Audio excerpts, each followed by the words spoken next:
Meet the creator behind the YouTube channel 401 Files, known for immersive solo journeys into the UK's most remote and reputedly haunted wilderness areas. Blending survival with the unexplained, he shares both personal encounters and chilling stories from his audience. On this night, during a solo hammocking trip in an unexplored part of the North York Moors, his journey took a sudden turn when something began moving deep within the woods. Our attention was caught by something moving in the woods. And so it was like a side profile of a large man. I remember looking at this thing, and the weirdest thing about the whole situation is how it was moving. It was like it was on like a treadmill. Like it was just sitting there, and it was like an escalator, like you go to those airports where you can like stand and the escalator will just take you. And so it was basically gliding across in the deep woods, and it was inset 10 to 15 feet approximately into the woods. So I could just see a black, large man size profile just basically gliding across the ground. It was a large man-sized profile, completely black, gliding unnaturally across the ground about 10 to 15 feet into the tree line. The strangest thing was its movement. It appeared to be floating, like someone on a treadmill or an airport escalator, with no discernible arm or leg motion, just an eerie, silent glide. Later, by his camp, the host shared a story sent to him about two young men camping on a UK beach who spotted a strange light at sea. What they thought was a boat soon revealed itself as something far more unsettling, changing color, moving erratically, and hovering above the water. Really warm, they had the beach to themselves, messing around, having a few drinks, whatever. And they see this light out at sea, and they both get into this back and forth debate as to whether or not it's a boat. That is quickly debunked when this light starts not only to change colour, but to move very sporadically left and right, making sharp right angle turns. And they soon realise that it's not actually even in the water. One of the men shone a powerful torch at the object, and in an instant, it was no longer out at sea, but at the water's edge just 50 meters away, without them ever seeing it move. A floodlight type, or to a narrow beam. He does this, shines it on the object, and within fractions of seconds, this light is now at the point where water meets sand, like at the edge of the beach. They didn't see this thing travel the distance that it required to get to this point. It was just boom, instantaneously at the edge of the beach. They were like freaked out, thinking, what the hell? How did that even get from out there at sea to the edge of the beach, which is only 50 meters away from where we are, in that space of time, without us seeing it make that journey? Most unsettling of all, they woke the next morning with pounding headaches and no memory of the hours after the light appeared, the lost time completely unaccounted for. The story pushed the host to question the love and light view of UFOs, asking why supposedly benevolent encounters so often involve missing memories. But my take on it is this, right? If you're hanging out with someone, let's just say this little alien crew of 5 rocked up at the edge of the beach, abducted these two guys, 18 and 19 years old, for whatever reason. If I'm hanging out with someone and we're friends, there is never a time when they should need to make me forget. Like that, I'd be concerned. If I was hanging out with a dude and, I thought, wow, this is a nice guy, we're having a good time, chilled vibes. But then for whatever reason during this little interaction, he has to make me forget what's happened that night. Like, that's not cool. That's weird. Where people just forget. Like, it happened to me as well. A lot of you here know my story, and what led me onto this journey of trying to discover answers or find out the truth, or even if I could have my own experience again a second time, That's what happened to me. I forgot. For a long, long time, for years, I totally forgot my encounter, and then it all came flooding back to me, as I've mentioned many times before here on the channel, when I was about late 20s, early 30s. Returning to his current solitary camp, the strange atmosphere of the North York Moors continued to weave its unsettling spell. At one point, a sudden, inexplicable sound echoed through the woods, startling him. the action camera will be. What the hell was that?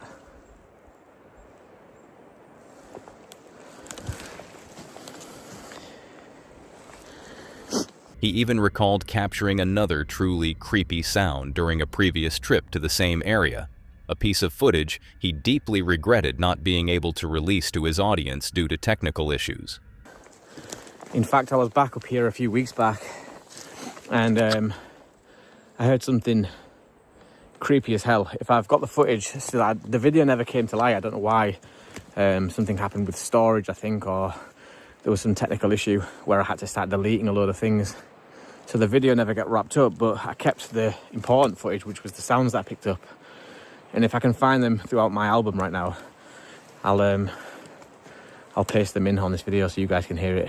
As he pondered the various anomalies of the wilderness, including the perplexing nature of tree structures and whether they could be formed by unknown intelligence, his dog, Lily, began to act strangely.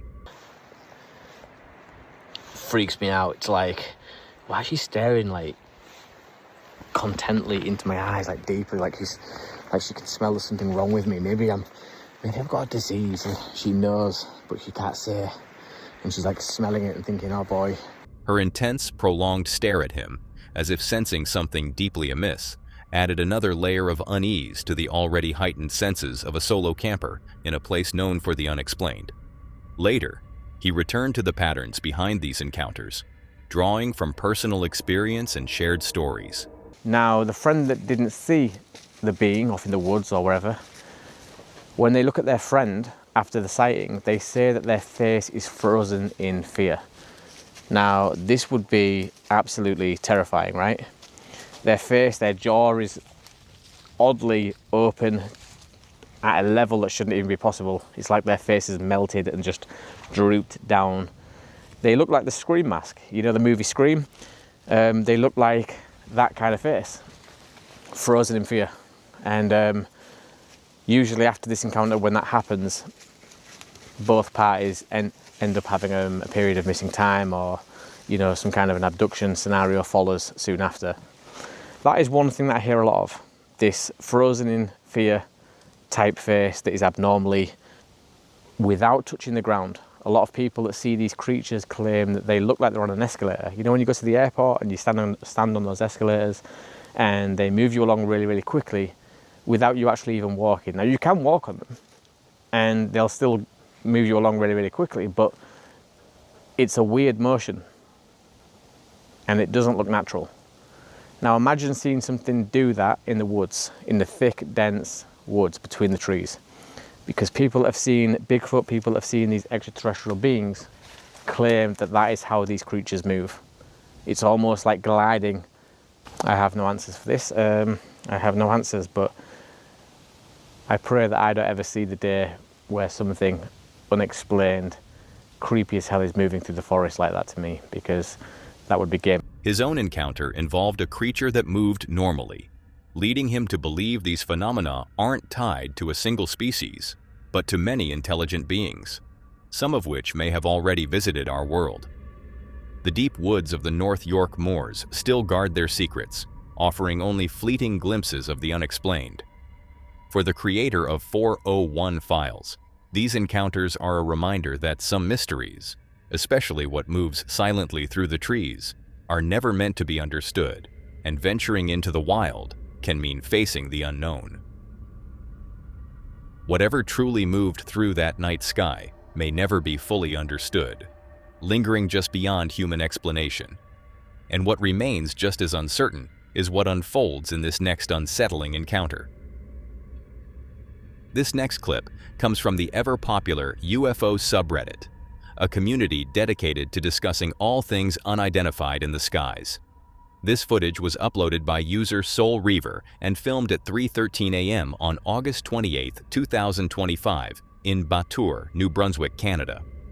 And right away, it's clear this isn't your average late-night sky-watching video. As the camera rolls, the videographer and a companion stare in disbelief, trying to get a closer look at the object. Though intensely bright, the light feels unlike anything conventional, leaving the filmer frustrated that their phone can't fully capture what they're seeing. My videos, you should see the picture I got on here. Because you can enlarge it right there, right? Oh, yeah. So, you don't see what it is with the enlargement? It just looks like a ball. Yeah. Come see it on my phone. Oh, where to go?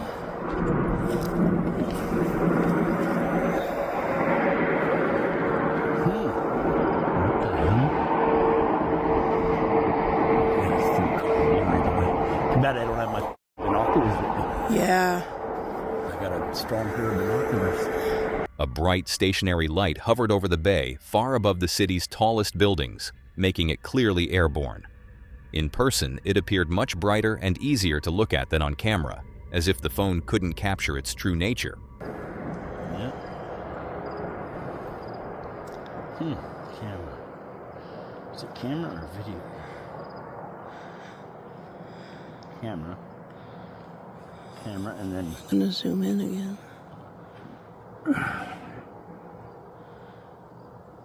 The highway don't... Some suggested a lighthouse, but the uploader dismissed it, saying the position and brightness didn't match. Others proposed drones or aircraft, yet the light's unusual intensity and clarity echo a familiar pattern seen in modern UFO reports. Whether this is a genuine, unidentified aerial phenomenon or something more down to earth, it's undeniably a striking piece of footage. The mystery of the light over Batur Bay remains, prompting us to wonder, what else is out there, silently watching us from the depths of the night sky? Whatever lurked beyond those headlights may never be explained, and neither will what unfolds in this next terrifying encounter. In mid-June, an Instagram user named Palmy Dillon shared footage of a disturbing late-night drive through the Australian outback. On a deserted road, his headlights caught something unexpected in the distance, slowly emerging from the darkness. The sight left him visibly shaken, admitting it felt like something straight out of a horror film, an encounter that instantly turned shock into fear.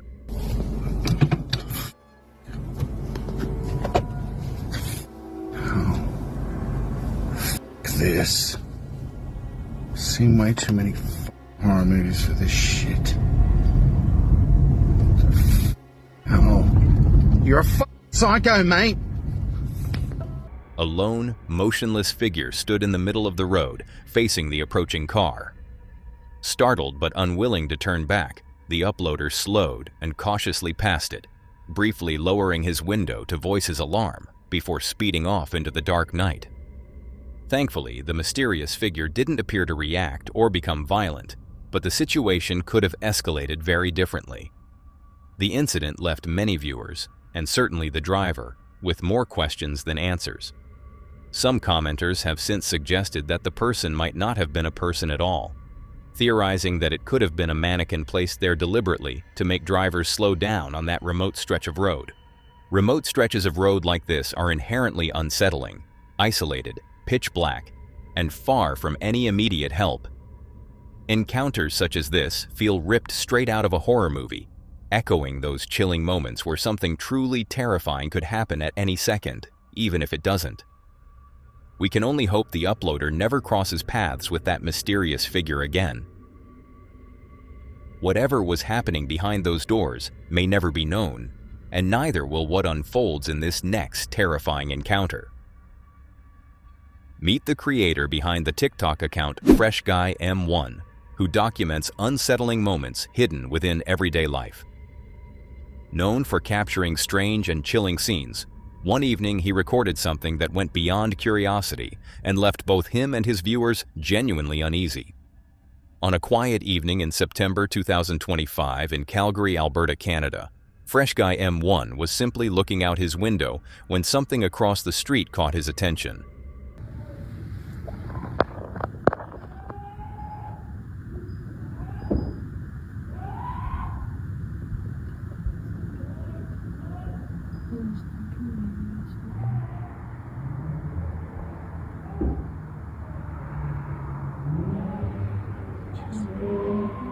Yeah, but do you see that in the window?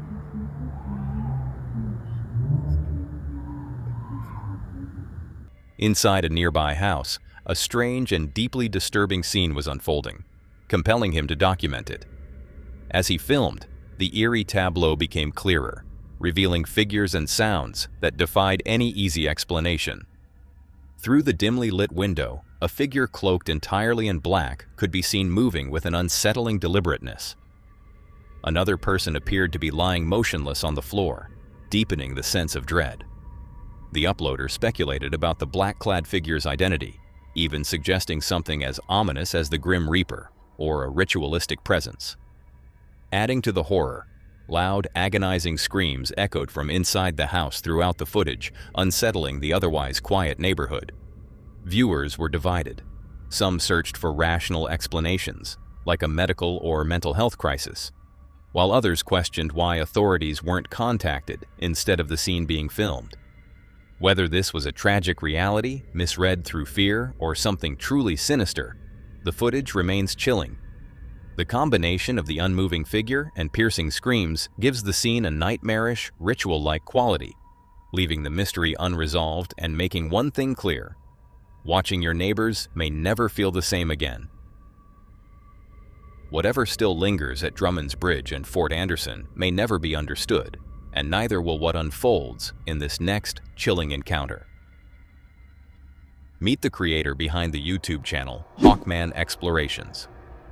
Through his videos, he takes viewers on immersive journeys to historical sites, often exploring places rumored to be haunted or steeped in dramatic past events. His explorations reveal the often overlooked stories of these locations, but one day, he would come to understand just how unpredictable and unsettling these historical adventures could truly become. On this particular day, Hawkman set out after work, determined to reach two locations in Tennessee, Drummond's Bridge and Fort Anderson. With only an hour of daylight left, anticipation mixed with unease as he wondered if he might encounter more than history by nightfall. Folks, it's after work, and today I'm going to try to drive to a haunted bridge called Drummond's Bridge, and also Fort Anderson, which was the Coal Creek's fort of the National Guard in Tennessee. And I'll tell the story on the way. Here I am. Got about an hour's worth of daylight left. I think I'll be fine. Who knows, I may see a ghost up here. His main quest was to locate the haunted Richard Drummond's Bridge in Riceville, Tennessee, also known as Drummond's Trestle, which had a murky past and multiple rumored locations. As he drove, Hawkman reflected on the dark history of the Coal Creek War, a late 1800s conflict between local miners and the Tennessee State National Guard. Sparked by the state's use of convict labor, the unrest led the governor to deploy troops and establish Fort Anderson on a nearby hill to suppress the uprising. While I'm driving, there's a place called Coal Creek, which is now Rocky Top, Tennessee, but it used to be Coal Creek.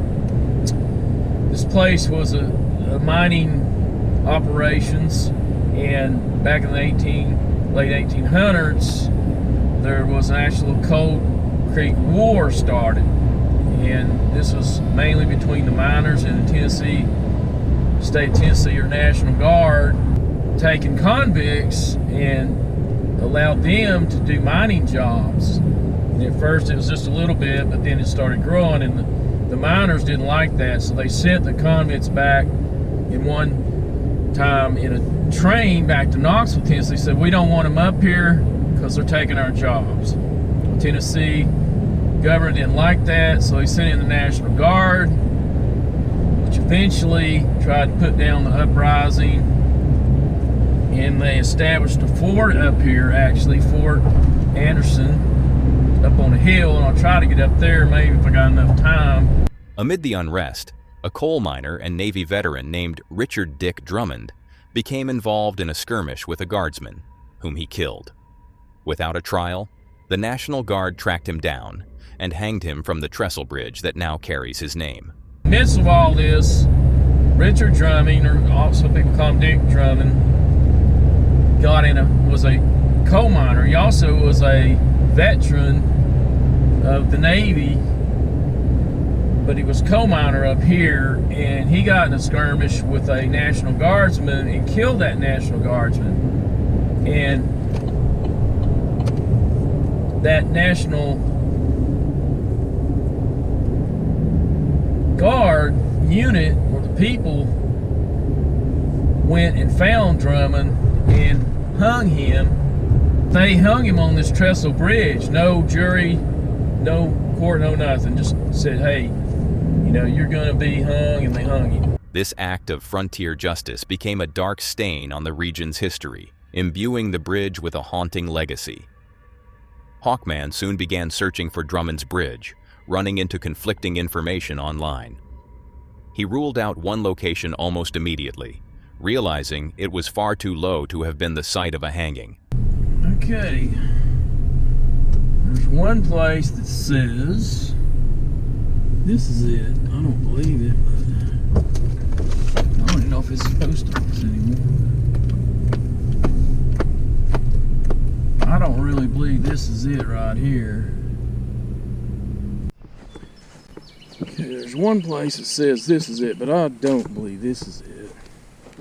Because honestly, this is not big enough for hang somebody. So no, it's not this one. Another suggested location also proved incorrect, its height barely 6 feet, making the grim act of hanging someone there improbable. So here on the left is where somebody says that's the bridge. That's way too low. That can't be it. That's incorrect. That bridge is probably not 6 foot. You can kind of see right there. Get a good picture of it. Right there. It's probably not 6 foot. Even on there. That can't be it. With persistence, he finally reached what he believed was the true Drummond's bridge, and as dusk settled in, a heavy sense of unease followed, leaving him to wonder what the fading light might reveal. Found the real bridge, which is right here. That other bridge I went to was just where somebody was saying where it was at. It's not there, but this is the real bridge here. The Drummond's Bridge. Haunted. And it's getting late tonight. I might just see a ghost. That kind of looks like a ghost down there, but it's a piece of plastic. It is kind of late, so we might just see some haunted. Upon reaching the bridge, the signs of recent flooding were evident, adding to the desolate atmosphere. Had a lot of rain up here, a lot of flooding, and obviously we can see that.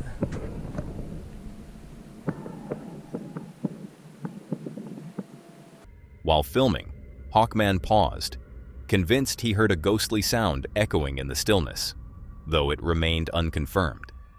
He identified the 2 piers where Richard Drummond was said to have been hung, the visual adding a stark reality to the tragic tale. Supposedly, it's hard to see, but right between those 2 piers right there is where he was hung.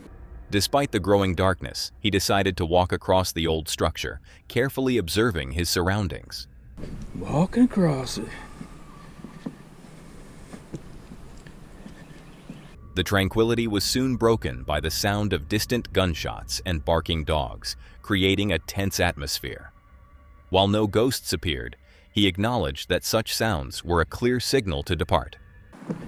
Somebody's shooting a gun. I better get out of here. And this is the end of the bridge right here, other side.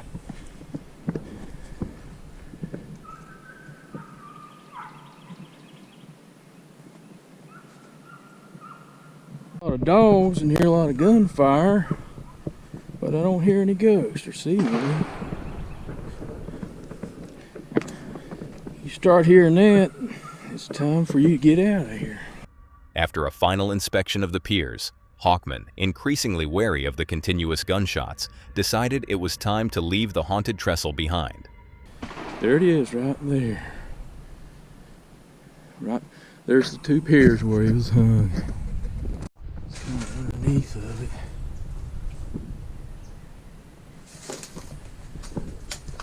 Looks fairly kind of new in a way, but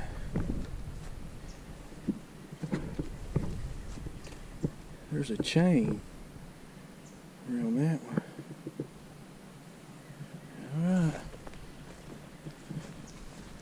Get out of here again before I get shot.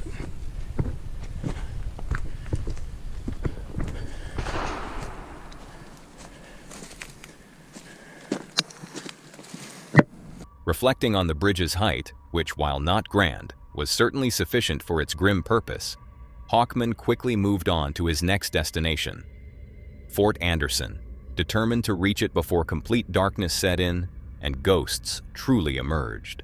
Well, that's high enough to hang somebody, not much. But yep. Been hanging right on top of the water. Let's go find the fort before it gets dark. So we might get assaulted by some ghosts out here. Here I am, Fort Anderson. At Fort Anderson's remains, little of the original structure stood, yet the site still carried undeniable weight as a former National Guard stronghold during the Coal Creek War. Militia Hill. This was Anderson Fort.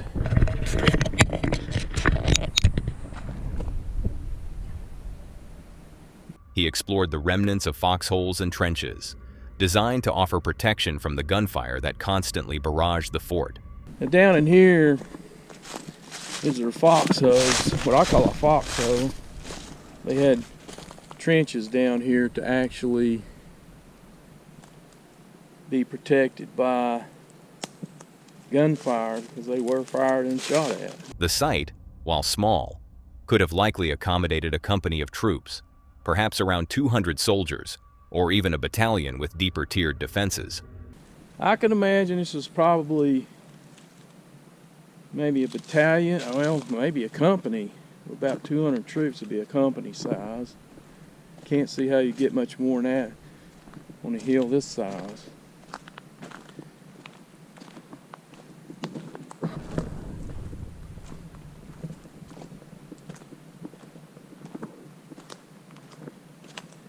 And of course they had a lot of cannons up here. Yeah, I would say definitely a company size of troops, maybe less. This is not really that big. There's the cannon. And there's the view. And there's something up in that tree. That was.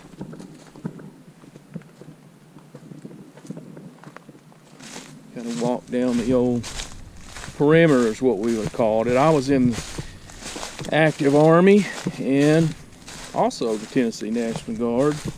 Spent a lot of bivouacs digging foxholes and doing perimeter checks and things like that.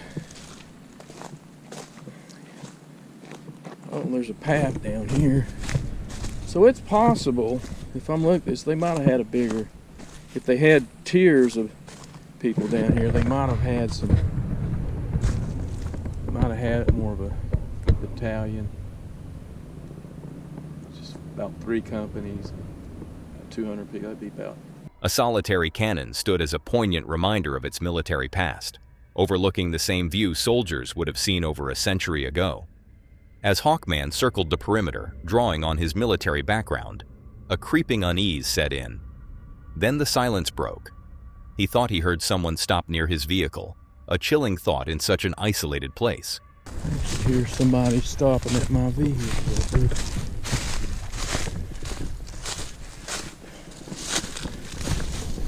Alright.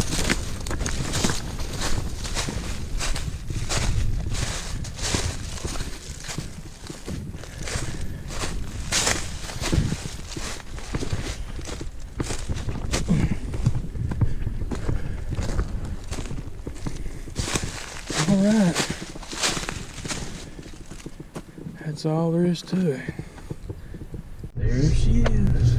With daylight fading fast and a growing sense of vulnerability, Hawkman decided it was time to make a swift exit from Fort Anderson.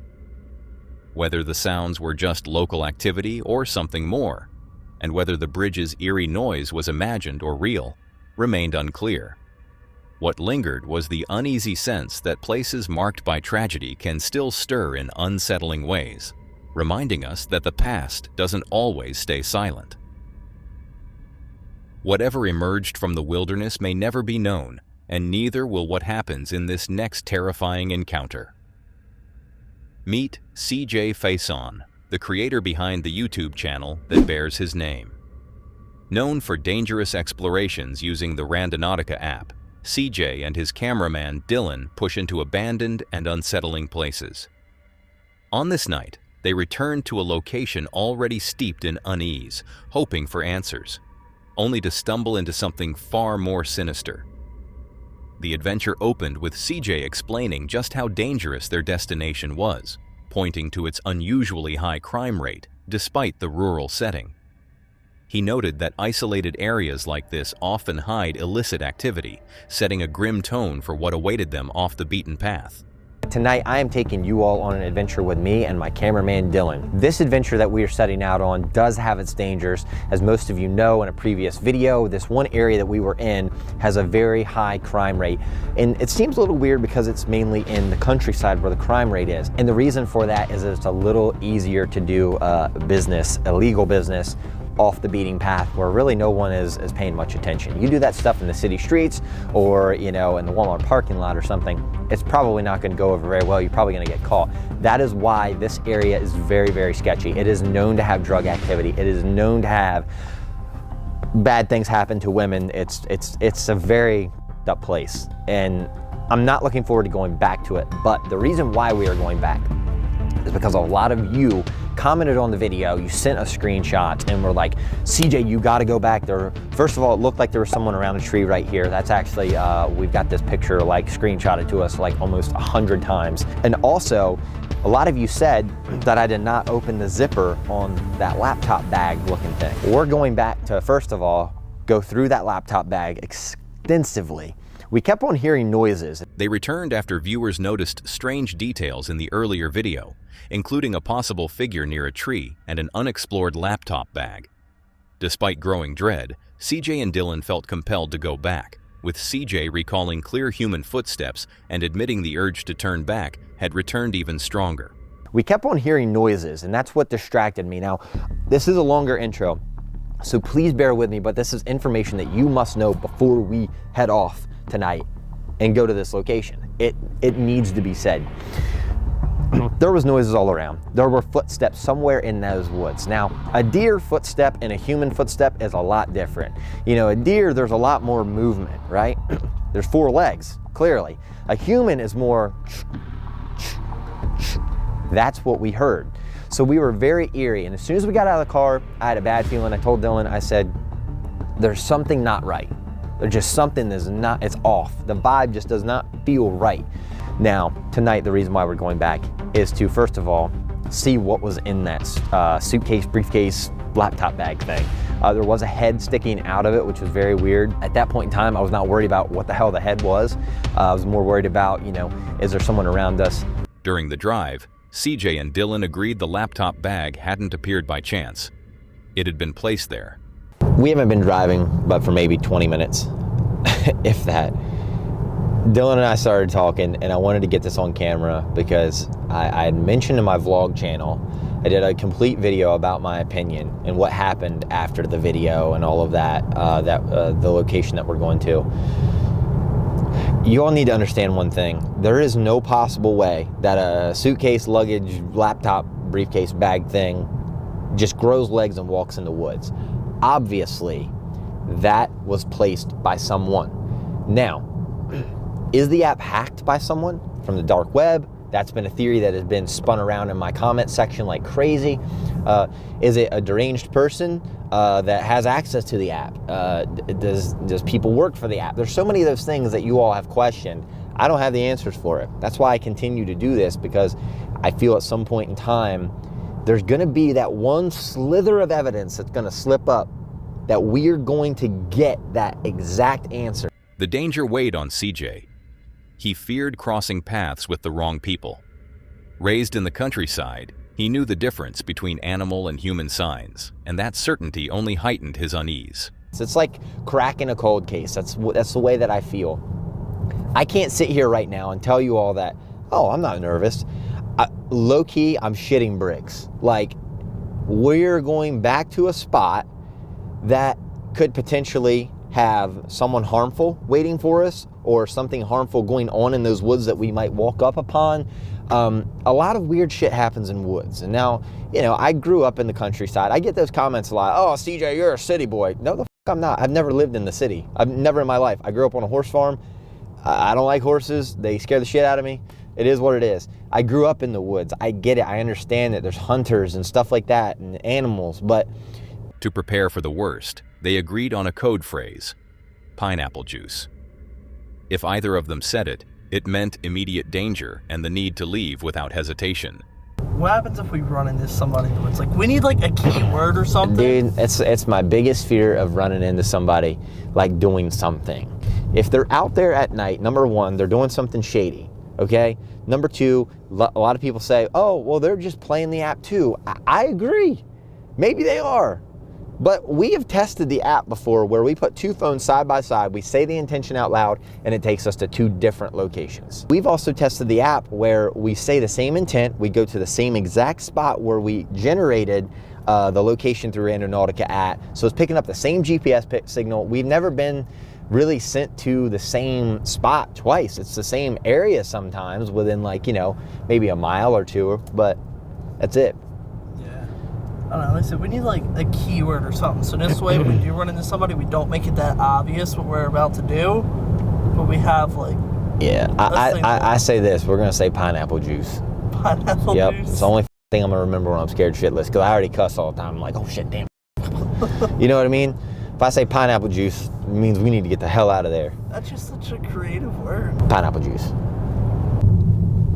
When they arrived, they parked their car a quarter-mile from the trail, hidden from view, hoping to mislead anyone watching and buy themselves time if things went wrong. We're going to, jeez, dude, this is sketchy as hell. All right.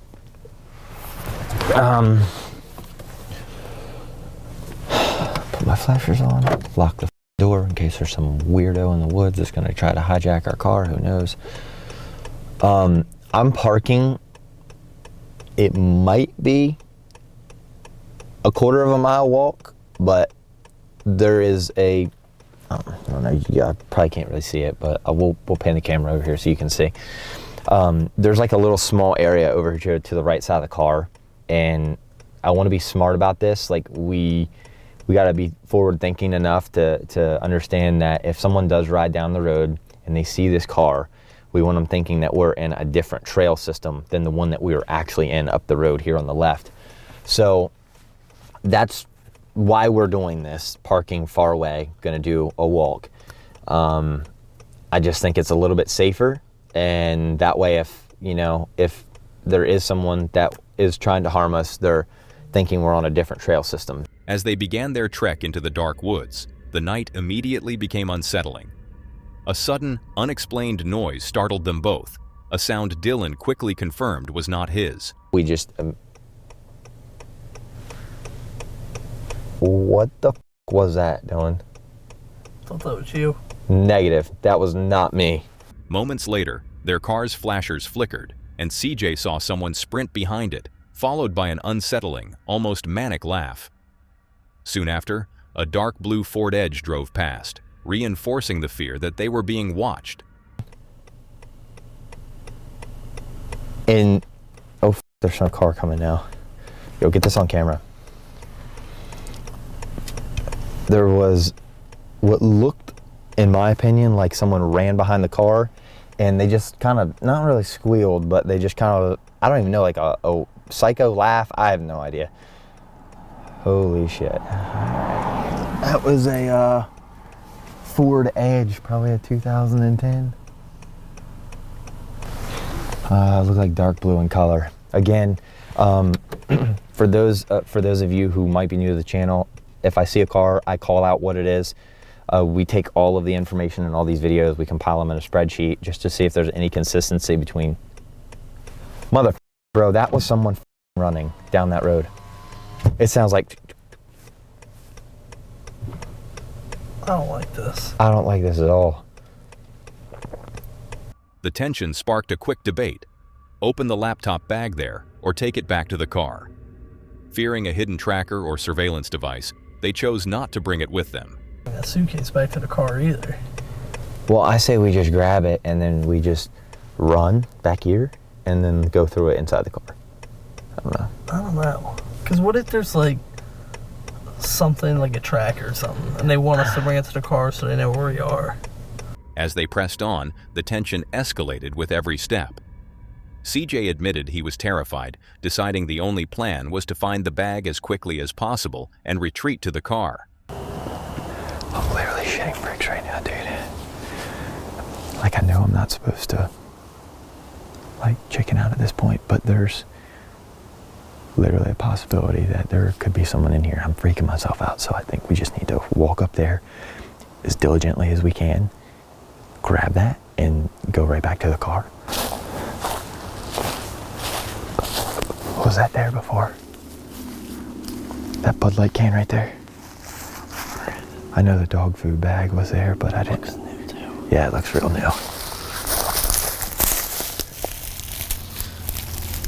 Yeah, it's dry, but...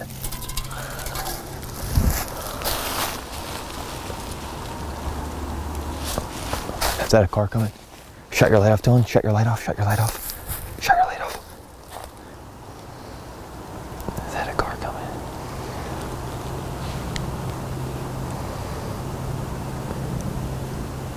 I think we're good. Then, as another car approached, they quickly extinguished their lights, a silent signal of the constant surveillance they felt under. The most disturbing moment came when they reached the spot where the laptop bag had been. It was gone. Bro, that is gone. I swear to you, that's gone. There's no bag around that thing.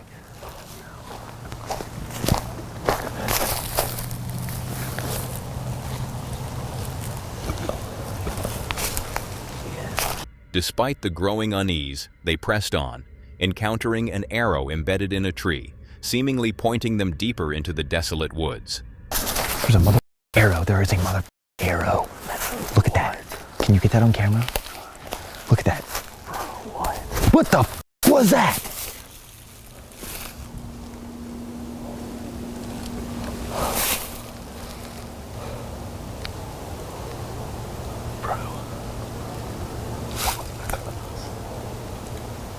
I think we were meant to see this the other night, but we never went this far.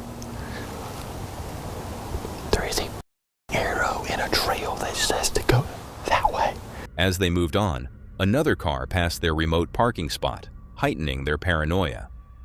CJ suspected anyone out there at that hour, in such isolation, had to be involved in something illicit. Shut your light off. Cover the light, cover the light. There's a car. If there, for some reason, is someone out here right now, there's no way that they knew that we were over here. We parked the car so far away. So if there is someone out here, they're doing some shady shit. It's not for us. You know what I mean? They're trying to get away from some sneaky shit. That's the only way that there's someone out here. Look at this. Whoa. Bro, there's all kinds of shit. Ow. Yo, dude, look, there's like glass bottles and shit. Look at that. Look at this. Another one right here. One especially disturbing find was an old shoe, clearly once worn and seemingly left there for decades, hinting at a forgotten and unsettling past. Bro, there is a shoe. Look at this. That is someone's shoe, bro. That's really wow. You ain't bullshitting. This thing's been here for longer than I've been alive.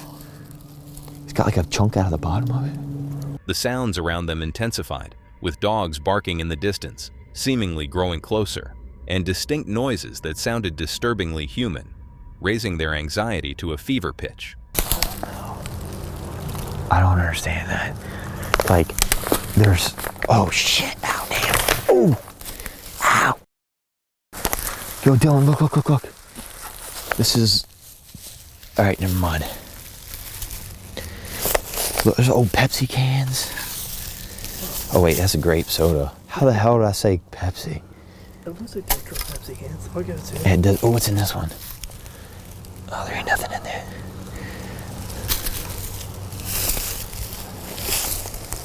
that something down there?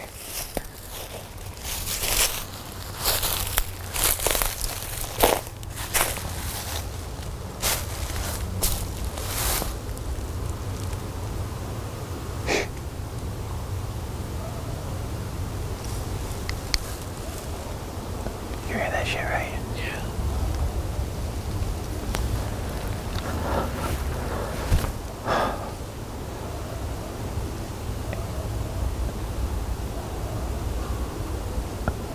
It's something moving.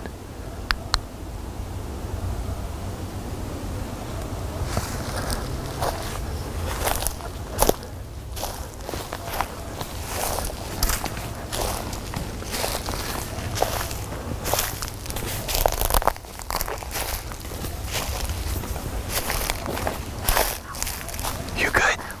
Oh, you stuck. Oh. Almost got you in the Peter.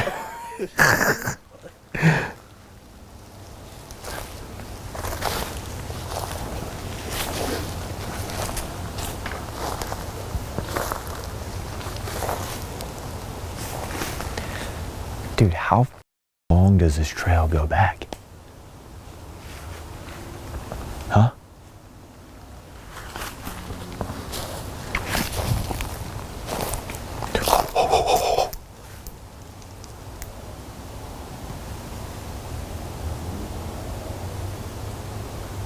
Look up here, look straight up here.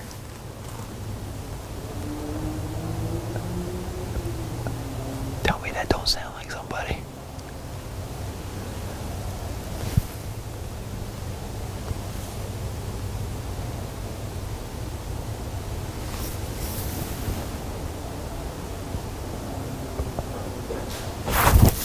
What the was that? The situation escalated dramatically when a car once again slowed near their parked vehicle, effectively cutting off their escape route and trapping them deeper in the woods. Just wait for that car to pass by and I'm gonna turn back on this light. I think we're off the trail enough. Yeah. They're not really gonna see a light, but just wait for just 1 second, okay? They're stopping near the car. They're stopping near the car. Shortly after, CJ saw a light in the distance and, convinced someone was ahead, flashed his own light. You're getting... what the is that? Turn your light off, turn your light off, turn your light off, turn your light off, turn your light off. What is that? What the bro? I told you there's someone up there. See that light? Shine the camera up there. See if it'll pick it up.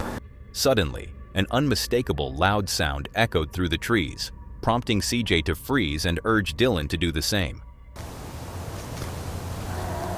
What the was that? I have no idea. Sound like a dinosaur.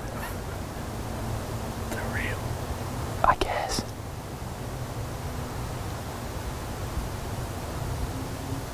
All right.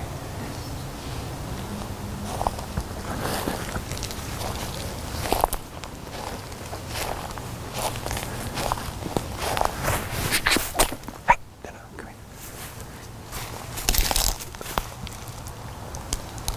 Stay right here.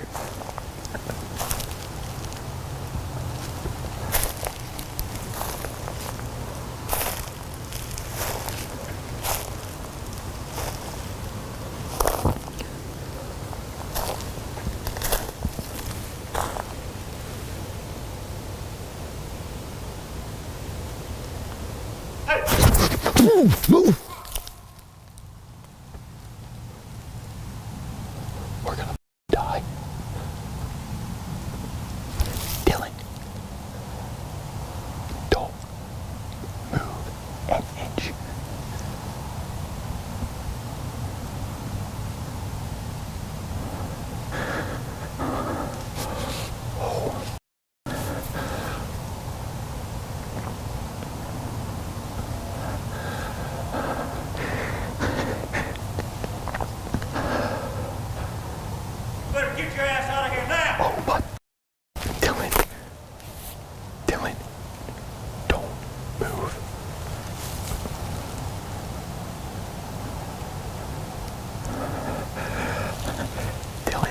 Stay right there. Stay right there.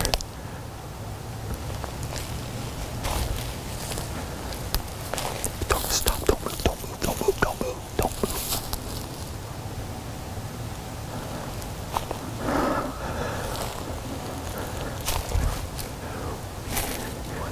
What the? We need to go back. The realization that they were no longer alone was stark and terrifying. CJ cautiously spoke into the darkness, addressing the unseen individual, assuring them that they were leaving immediately and apologized if they were trespassing. We're literally leaving right now, okay? We're not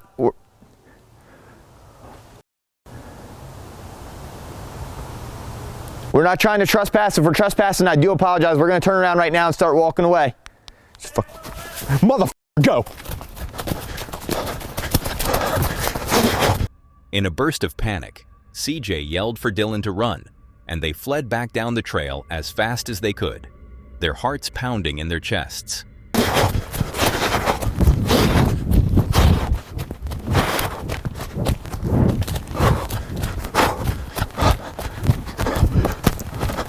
Dylan, come on, Dylan, come on. Shut your lamp, light off. Keep walking. Just use a little bit of light, bro. Keep going, go, come on.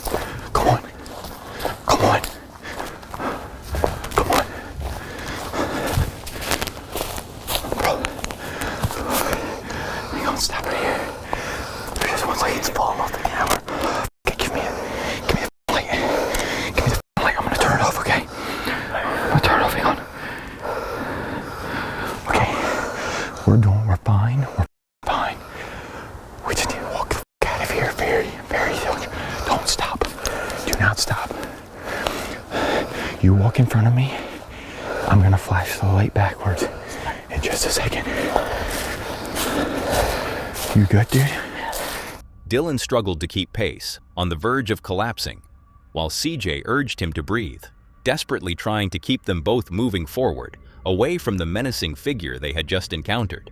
I can't see. You good, dude? Just breathe.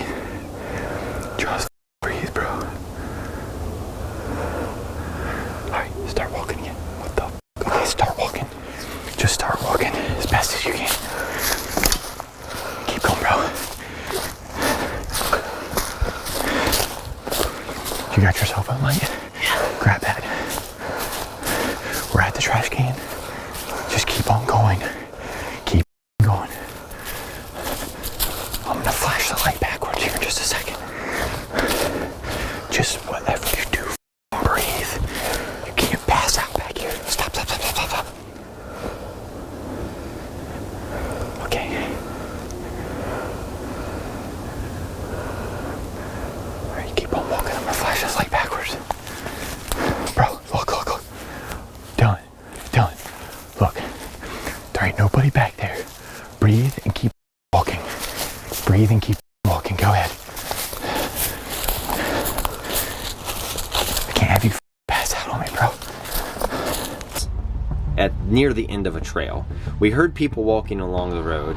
We did hear like code words. This is one that I've never heard of before, but I kind of am putting two and two together. Someone said something about some nose sugar, if you know what I mean. So I think there was some type of exchange somewhere. A car had driven by earlier, and they had narrowly avoided detection by ducking down. However, when they finally made it to their vehicle, another car stopped near it, and people got in and drove away quickly. You know, when we were coming out, and luckily we just kind of ducked down, and the car drove right by. Luckily, that was great. They didn't see us, but the car stopped right after our car, and people got in that car. Those people immediately drove off. I don't know if they were in that little trail system where I parked my car at or not. Even after driving away, a chilling sense of unease lingered as they passed the trail entrance.